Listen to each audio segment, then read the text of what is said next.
Hunt Showdown's maps are full of vivid detail, immersive sound, and small touches to maps that grip the player and fully immerse you into the game. The maps are filled with people turned into the living dead who are constantly trying to kill and eat you. But how did the citizens of the Louisiana Bayou end up like this? In this video, I will explore what is referred to as the Plague, and how this event led to the dead coming back to life. If you want a full explanation of the lore, check out my previous video, Hunt Showdown Lore Explained, Episode 1. Since the 1600s, hunters have been coming to Louisiana, and presumably many other places, in search of the monsters that now inhabit parts of the bayou. As things are now, these hunters are members of the American Hunters Association, and all are in the hunt for their own reasons, some with bigger agendas than others. One of the main obstacles in the way of the hunters are grunts. A lone grunt is nothing to be feared, for any hunter worth their salt can dispatch a grunt without breaking a sweat.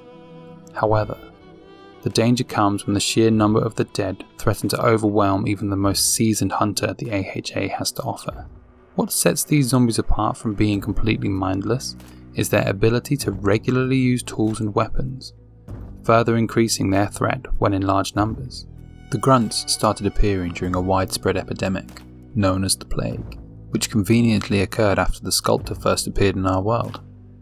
It is believed a rift opened up to another plane of existence, and the Sculptor travelled through to our world. We have to wonder who, or what, the Sculptor is. Well, the Sculptor is an otherworldly being with immense powers. It can create and replicate monsters. It can possess and take control of mortals, and potentially inanimate objects as well. Yet we are unsure of what the Sculptor's endgame is. It is entirely possible the Sculptor is a lure, a spirit in voodoo religion.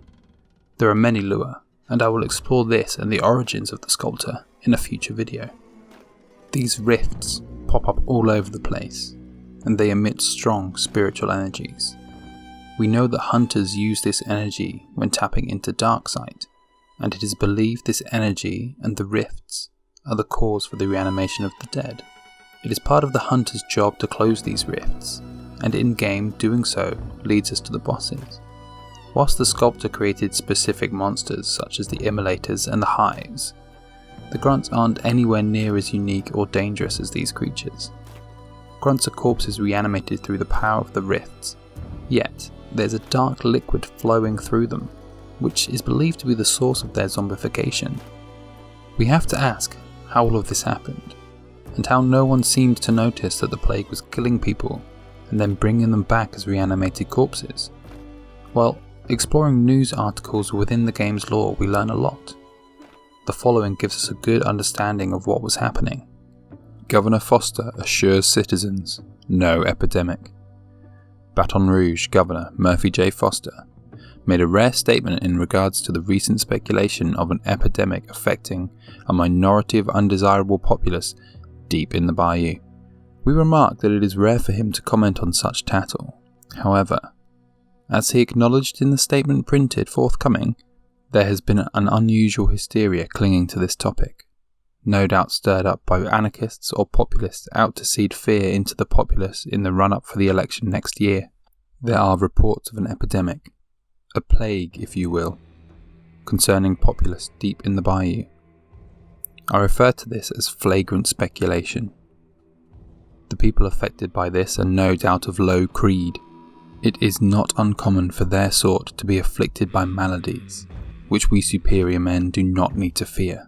Claiming such a thing as an epidemic is therefore naught but misinterpretation of their natural state. This being the case, calls to close the port of New Orleans will go unheard. Good God-fearing folk have my assurance that there is nothing to fear. Governor Foster has gained a reputation of holding dearly the best interests of the people.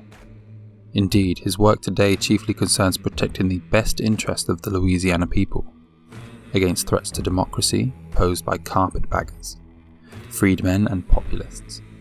Business interests were rightly assured by the statement, citing how closing the port of regulating their constitutional rights to free trade could threaten their ability to provide employment. Henrik Graff, one such businessman, had this to say: Some of those in my employ have cited malady as cause for idleness, allowing this hysteria to spread amongst the torpid. I will be the first in saying lethargy is the real epidemic, one entertained by the work-shy, fundamentally no more than indolence.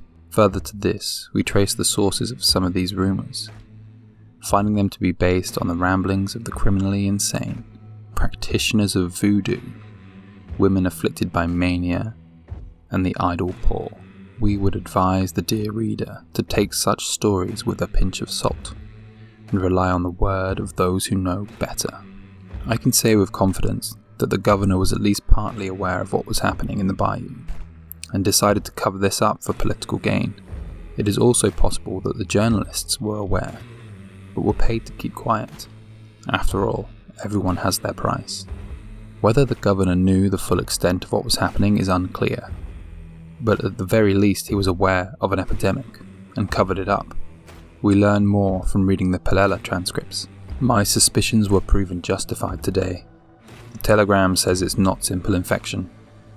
Jones suspects it's a single entity making monsters of men. We probably have a sculptor on our hands. But if the doctor's right somehow, this one's able to possess and shape multiple people. Several things to consider. Can it possess inanimate objects? The poltergeist case of 86 was certainly not pleasant.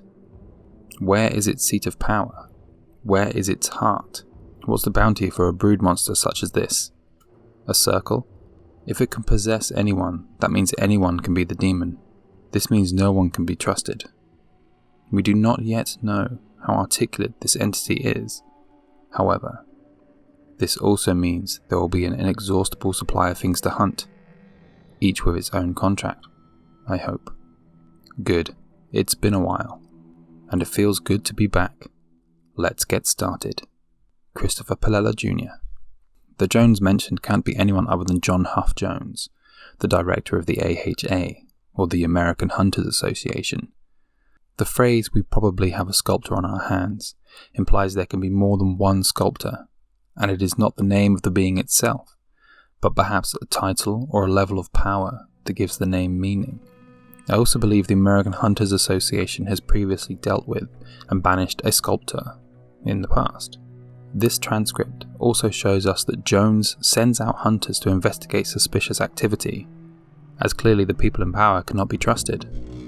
We also learn that hunters crave the hunt. Christopher Pelela has clearly missed the hunt, surely a sentiment all hunters feel. Now at least we know there was a plague, and it was turning people into the living dead. We have also uncovered that the sculptor is behind these events. However, we still have to ask ourselves, how did this plague spread? It's quite possible it simply spread the way all viruses and plagues spread.